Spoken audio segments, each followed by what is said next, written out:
Quant à nous, nous ne sommes pas de ceux qui retournent en arrière pour aller se perdre, mais de ceux qui ont la foi pour être sauvés.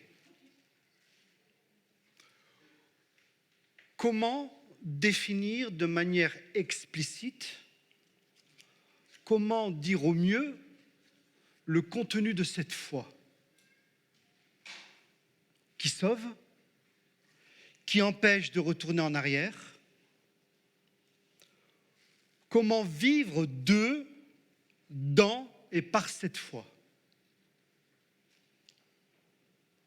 La foi est en prise directe, elle est en rapport avec le futur et l'invisible. Et cette foi, cette réalité qui nous habite, compte sur les promesses de Dieu pour continuer de persévérer. Seulement, la Bible nous dit que c'est à partir d'un cœur sincère, décidé et résolu, ce n'est que sur cette base-là, ce n'est que dans ce lieu-ci qu'est notre cœur, que Dieu va pouvoir agir. Agir pour y déposer ses richesses qu'il réserve pour l'avenir. Mais déjà, Dieu est à l'œuvre, car cette foi qui nous habite est donnée par Dieu, cette foi qui nous vient de Dieu, qui est de Dieu, que Dieu dépose en nous, nous annonce à l'intérieur de nous-mêmes ce qui est invisible à l'œil nu. Et c'est cette foi qui démontre dans notre cœur et notre esprit ce qui est à venir, ce qui est en train de nous rejoindre sûrement, ce qui vient à notre rencontre. Souvent, nous avons une grille de lecture chronologique où nous pensons que c'est nous qui allons vers, mais en réalité, si vous lisez de manière attentive l'Écriture nous dit que c'est ce temps de Dieu, cette nouveauté qui vient vers nous. Parce qu'elle est déjà là. Et c'est bien cette attente dans l'accomplissement des promesses de Dieu qui joue et qui occupe un rôle majeur dans la foi. C'est dans cette foi qui est en nous, qui est dans notre cœur, que Dieu y donne de la consistance, de la densité, du corps à ce qui est encore futur. Futur.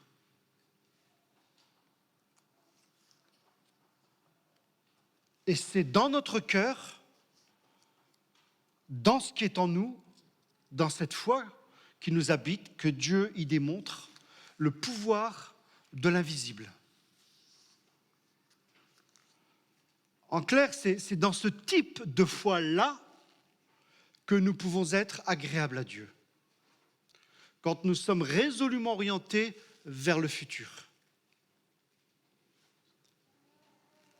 Ainsi, la foi est une façon de posséder ce qu'on espère, c'est un moyen d'être sûr des réalités qu'on ne voit pas. C'est parce qu'ils ont eu cette foi que les hommes des temps passés ont été approuvés par Dieu. Et au comportement héroïque de ces hommes, de ces femmes, inspirés dans et par la foi, qui ont accompli des exploits et obtenu des délivrances, nous dit l'auteur de la lettre aux Hébreux en son chapitre 11, s'ajoutent aussi ceux qui se sont distingués, surtout par les souffrances endurées.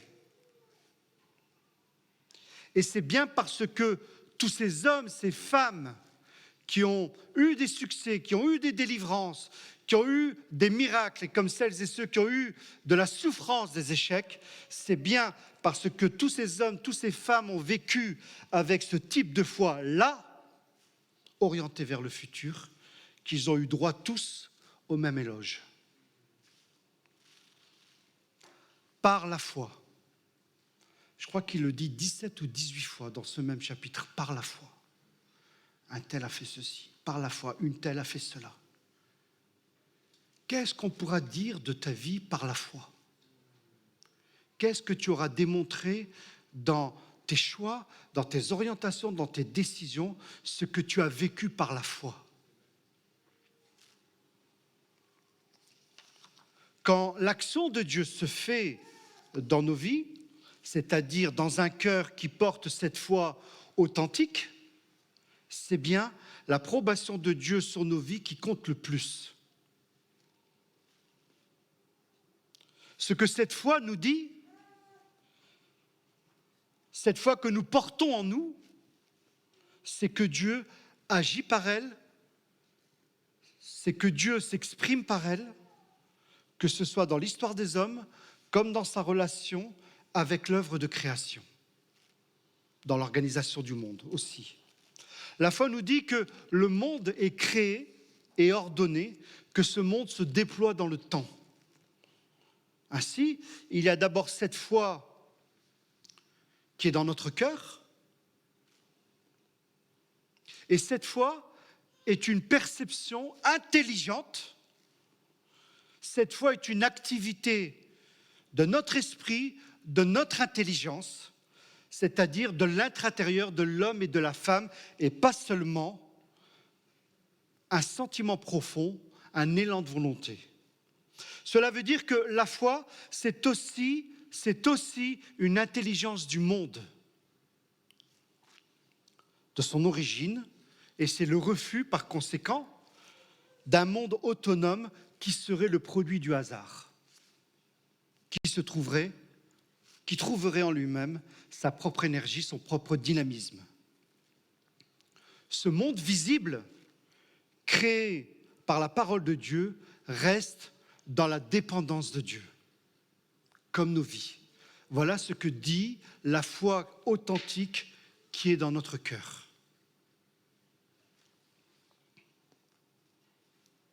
Nous l'avons vu ensemble, hein. Il a fait de lui, entendons-nous bien Jésus, l'héritier de toutes choses, et c'est aussi par lui qu'il a créé l'univers. Et puis, il soutient toutes choses par sa parole puissante. Et c'est cette même parole qui, un jour, décrétera la disparition de tout ce qui participe à l'instabilité de ce monde. Puisque nous lisons également ces mots, une fois encore, signifie que tout ce qui peut être ébranlé, c'est-à-dire ce qui appartient à l'ordre ancien de la création, disparaîtra pour que subsistent seules les réalités inébranlables. Chapitre 12.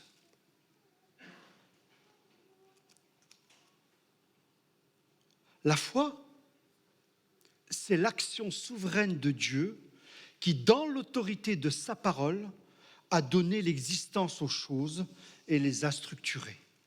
Il donne aux hommes et aux femmes la capacité de comprendre ce que ni la nature ni la raison n'imposent par elles-mêmes,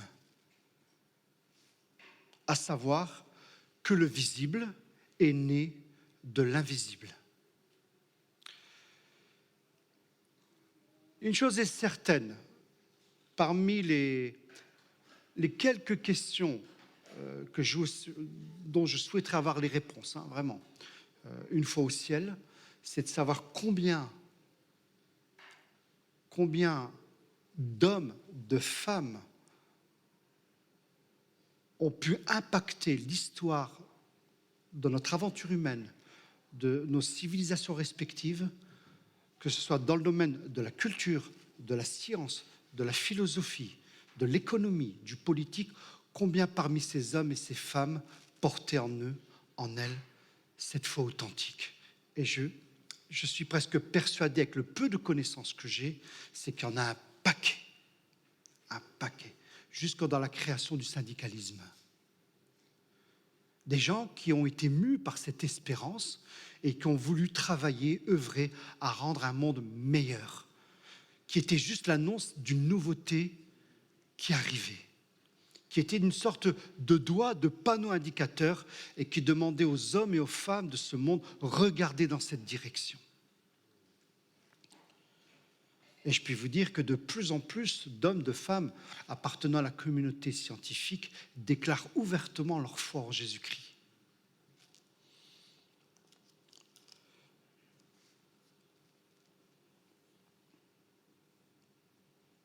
Par la foi, nous comprenons C'est-à-dire, nous faisons travailler notre intelligence. Par la foi, nous comprenons que l'univers a été harmonieusement organisé par la parole de Dieu et qu'ainsi le monde visible tire son origine de l'invisible. Nous comprenons. Et dans cette foi authentique, il y a bien une démonstration de la part de Dieu, de l'invisible, de sa seigneurie qui agit, ce qui se vérifie dans l'invisible, c'est-à-dire par la foi. Et c'est cet attachement du croyant disciple au Dieu qui a promis ces réalités espérées, ces réalités non vues, invisibles, sont bien l'objet de notre foi. Tout ce qu'on vous vend à côté, c'est de la daube. C'est de la mauvaise cam. Le futur. L'invisible.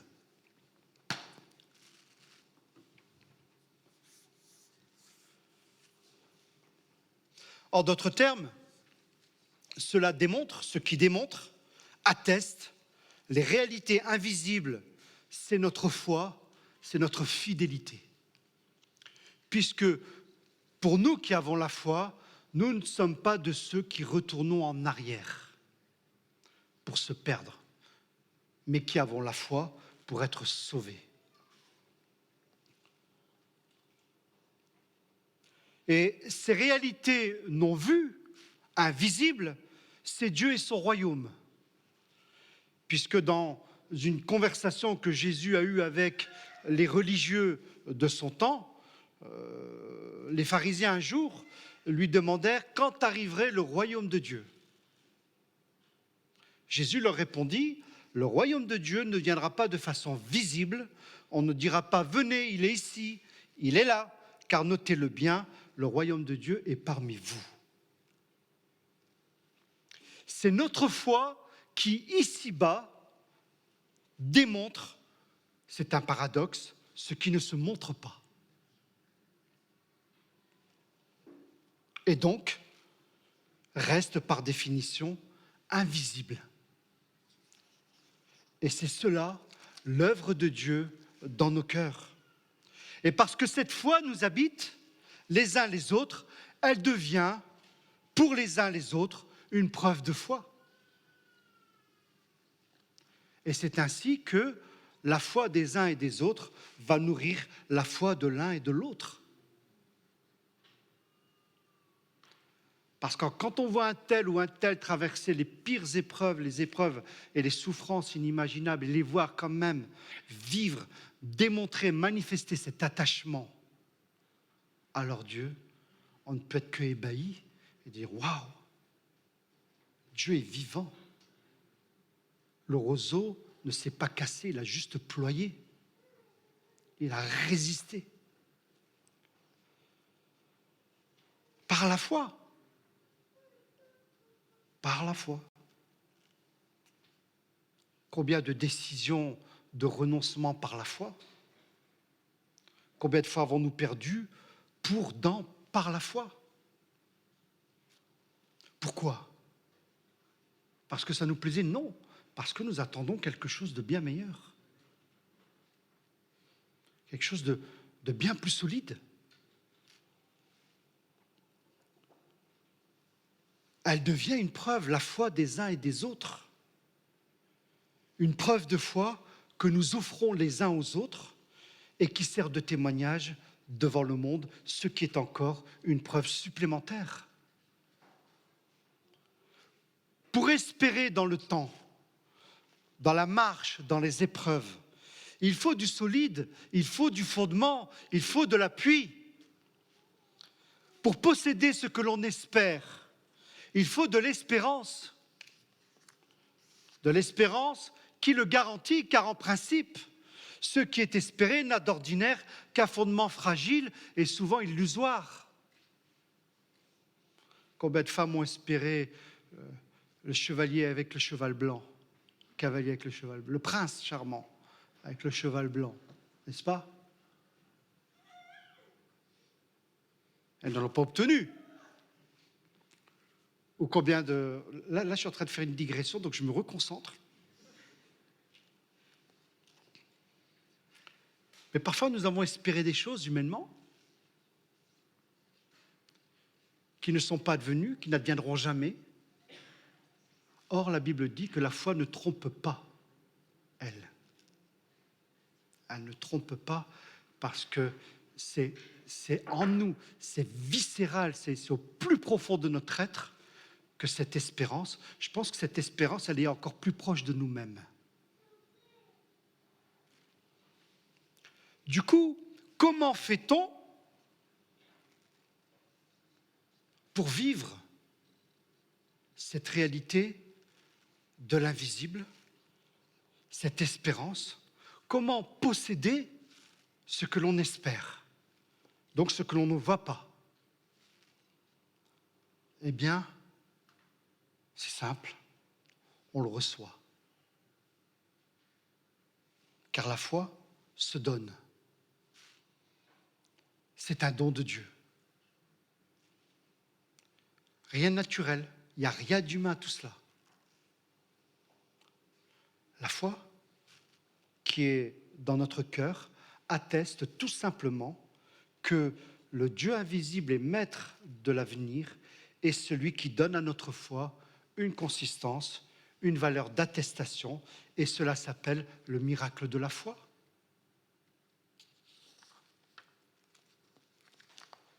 Il y a des gens qui se sont levés à beau matin, qui se sont couchés la veille athées. Là, on en connaît aussi un paquet. Ils se sont couchés la veille athées, ils se sont relevés le lendemain matin croyants. Il y en a, hein. Il y en a parmi nous. C'est le miracle de la foi. Dieu a donné, boum. Dieu a déposé.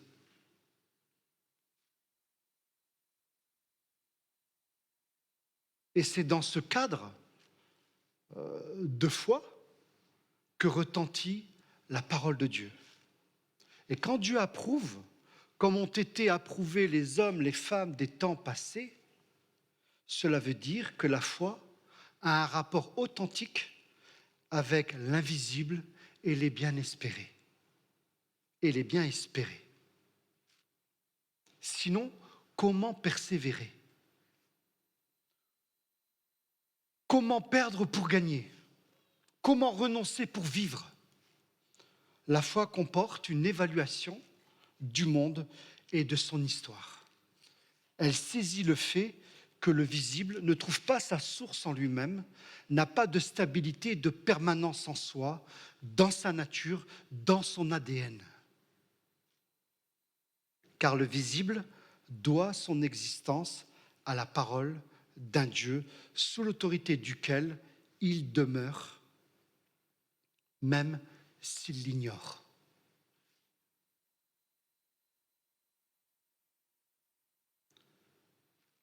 C'est pourquoi la foi est éminemment pratique. Car les conséquences pratiques de la foi sont très lourdes. Il en va de la vision, de la compréhension du monde, de la création, du visible, des hommes et des femmes, des événements de la vie que nous traversons et que nous interprétons. Et c'est dans ce sens que nous sommes appelés à faire preuve de confiance. Puisque le mot confiance, c'est foi et fidélité, et amen, et solide, c'est le même terme qui recouvre la même, ce sont différents termes qui recouvrent la même réalité. Mais encore une fois, une confiance éclairée et intelligente qui adhère à une vérité que n'impose ni la nature ni la raison.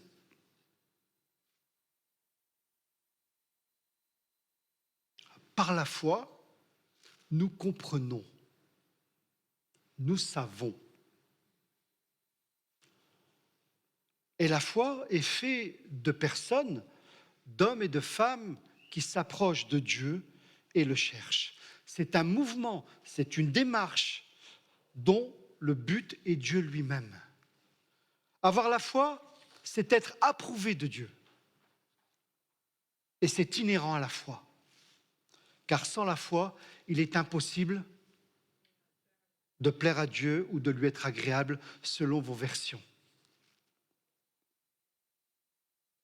Or, sans la foi, il est impossible de lui être agréable, car celui qui s'approche de Dieu doit croire qu'il existe et qu'il récompense ceux qui se tournent vers lui. Notre foi est bien le lieu où Dieu porte témoignage, où Dieu garantit, démontre les réalités invisibles, mais qui nous engagent, car la foi est une conviction, une approche, un chemin vers Dieu en qui nous trouvons notre source et notre approbation. C'est cette relation créateur-créature, cette foi, qui est une attitude de confiance en sa personne, en la personne de Dieu et en ses promesses de fidélité et de persévérance. Cette foi qui connaît les réalités spirituelles et invisibles. Cette foi qui nous permet de comprendre ce qui nous entoure dans ce monde visible. Et c'est pourquoi parfois la question se pose, puisque ce n'est pas une question de coefficient intellectuel, sinon ça se saurait. Pourquoi on peut rencontrer des gens qui viennent à l'église, mais qui en réalité ne sont pas habités, ne sont pas mus par cette foi authentique, qui ne comprennent toujours pas ce qui leur arrive, ou qui n'ont toujours pas compris que toute chose concourt au bien de ceux qui aiment Dieu et qui sont appelés selon son dessein. Qui n'ont toujours pas compris que nous avons la promesse qu'aucune épreuve ne pourra nous détruire, sinon Dieu n'est pas Dieu. Je ne dis pas que c'est facile, mais ça roule.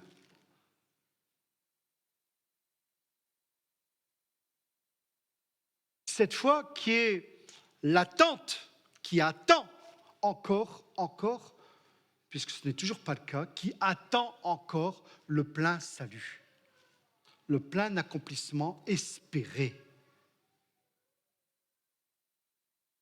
Quand on sait cela, alors on comprend, ça y est, on perçoit enfin ce qu'est la foi authentique.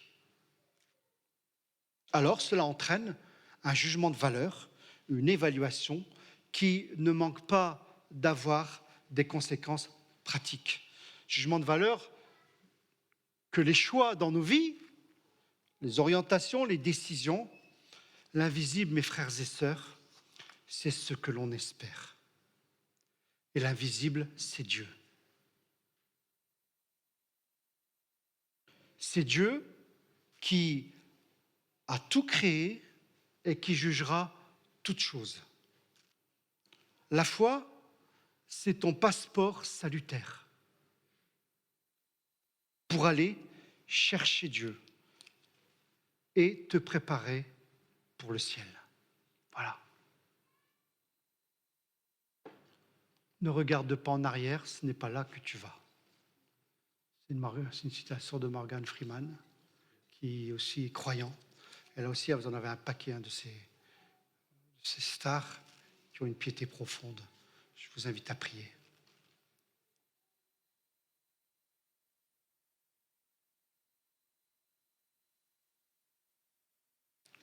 On peut laisser encore l'image un petit peu, s'il te plaît, Radou.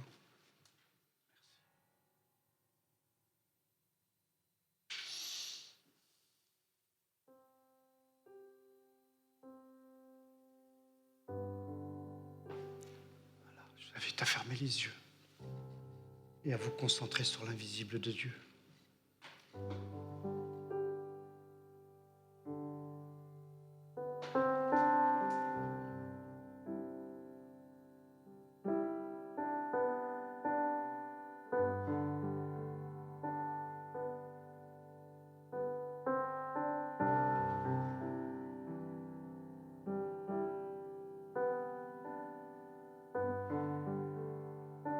C'est le bien le plus précieux que nous ayons sur cette terre, la foi.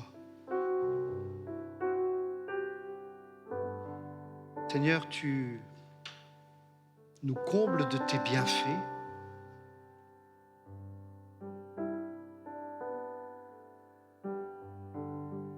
Tu nous as enrichis de 1001 manières. Mais rien n'égale cette foi qui est en nous.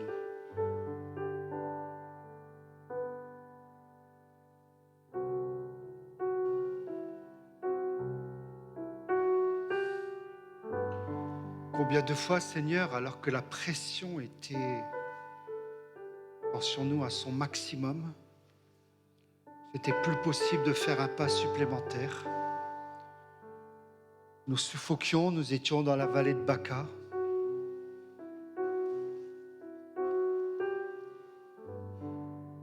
Et il y avait en nous cette promesse d'un futur, d'un avenir en toi. Seigneur, nous t'apportons tous ces bien-aimés qui souffrent d'une façon ou d'une autre, qui souffrent dans la maladie, qui souffrent dans la solitude, qui souffrent parce que leur attitude est médiocre. Nous prions pour que chacune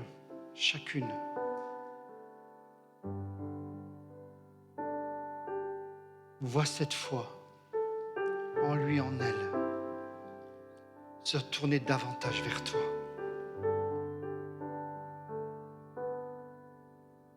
Le royaume de Dieu est parmi nous. Ta présence est au milieu de nous. Dans les temps prochains, Seigneur, nous allons aborder ces personnages que l'auteur de la lettre aux Hébreux cite, ces héros de la foi, qui somme toute sont des hommes et des femmes ordinaires comme nous. Ce que l'on veut, c'est que l'on puisse dire de chacun d'entre nous, de chacune de nos vies, un jour, quand nous ne serons plus là, par la foi. Voilà par la foi la décision qu'il a prise. Voilà par la foi la décision qu'elle a prise, le choix qu'elle a fait, l'orientation qu'il a prise.